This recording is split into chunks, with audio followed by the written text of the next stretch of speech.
friends. Today I want to talk about a book that I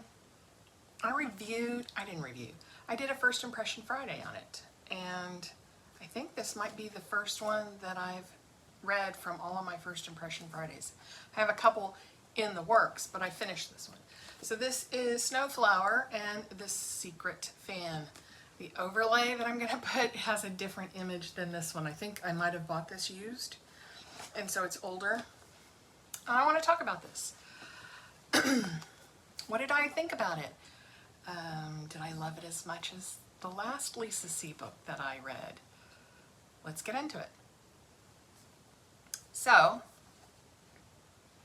like Lady Tan and the Circle of Women, I love a book where I learn something. And this is, unless you're really immersed in Chinese culture, this is a book where you're going to learn something.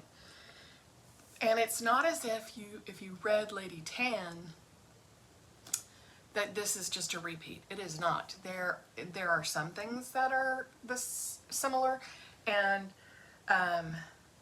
some things that are not. I'm sweating, y'all. I didn't want to put the fan on, and it's Texas in July, so I'm hot. And I'm baking cornbread. Who does that in the afternoon on a hot day? Me. Anyway, so if I wipe my sweat, forgive me. So, this is a book about two young girls that are Laotong, I think it's called, and that's something about being the same. And it is a lifelong bond that's created before the foot binding process goes on.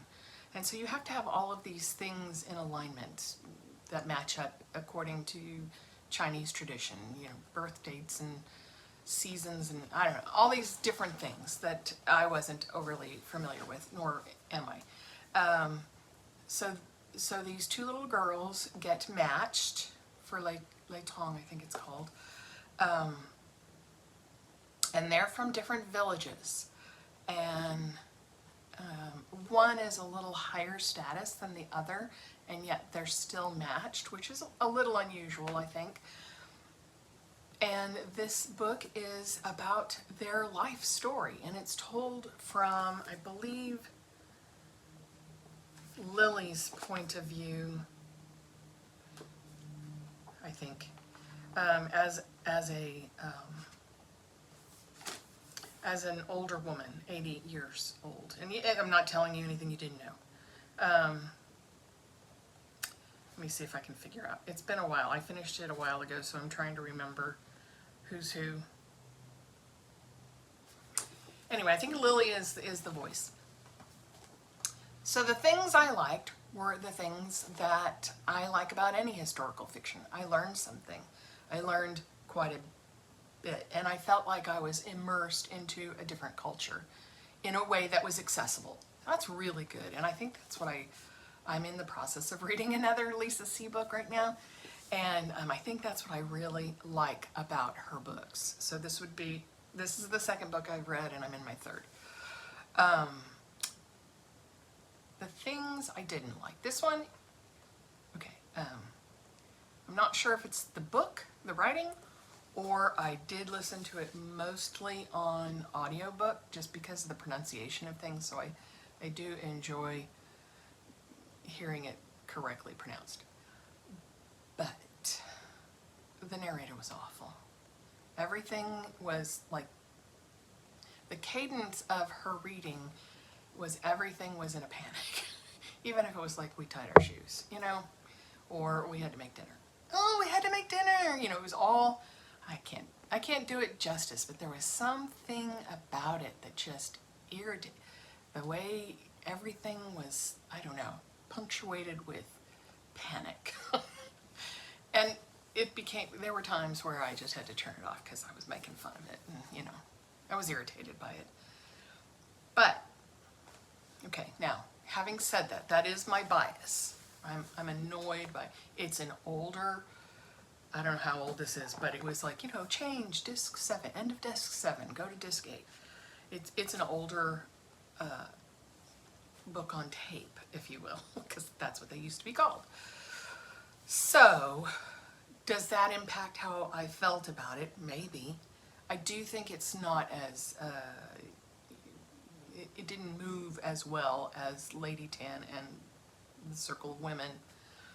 And it did concentrate on this, you know, one relationship, but as they got older, their children and husbands and in-laws and all of that came into play. But there is a pivotal part in this where there's a betrayal. And I don't know, I went back and reread it. It read like a betrayal to me. But she ends up playing it out as if it's not. I'm not sure if that's a spoiler or not. Spoiler alert!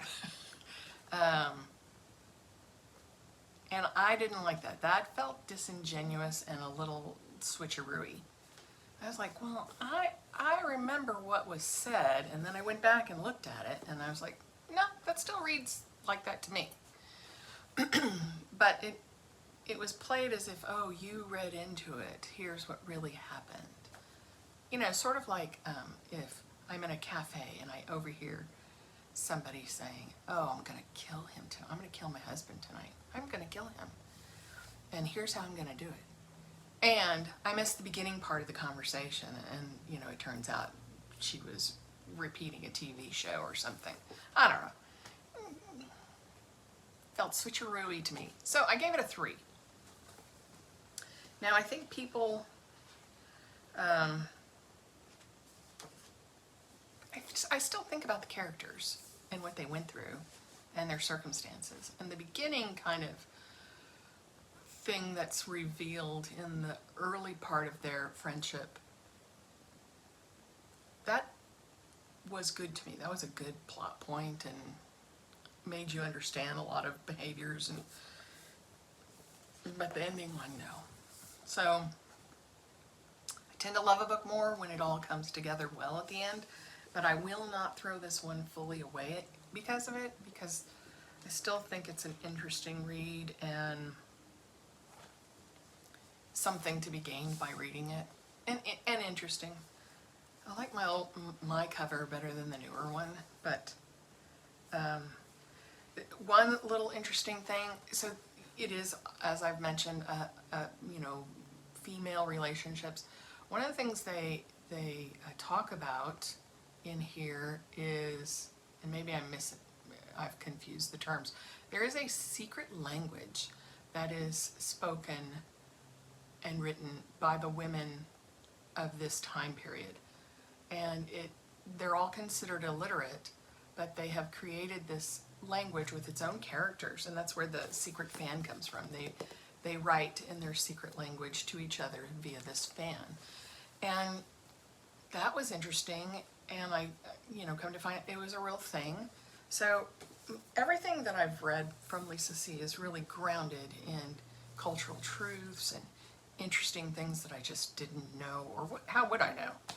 You know, for the love of Pete, I'm in small town Texas. I don't get a whole lot of exposure to the Chinese culture unless I seek it out. And so this is a great way, I think, to, you know, expose yourself to a little broader, you know, bit of the world without having to go back in time or study it in a textbook. So I really applaud her for that, because I do enjoy her books a great deal. But I think this was an earlier book, not as polished, didn't like the switcheroo. Now, somebody else may read something different. I know sometimes with my friends, we'll hear something and I'll take it one way and they'll go, oh, I didn't read it that way at all. And I'm like, yeah, I read it this way. And that's my own thing, right? So you may not have a problem with that. Would I recommend the book? I would. Do I recommend Lady Tan's Circle of Women over this one? I do. But if you've already read that and you want to go, you know, and read some more, right now I'm reading the Tea Girl of Hummingbird something. And it's modern day, so that's different. These are ancient times. So that's a little new twist and interesting. Anyway, I liked it. I'd love to hear more about what you think, and if you have a different take on it. If you are enjoying the videos or just even my ramblings, please give me a like and subscribe. And I really do appreciate you watching. I gotta give a shout out to Sue and Diane, who are faithful to watch, and Diane always comments too, so I really appreciate that. Thank y'all, and until next time, keep reading.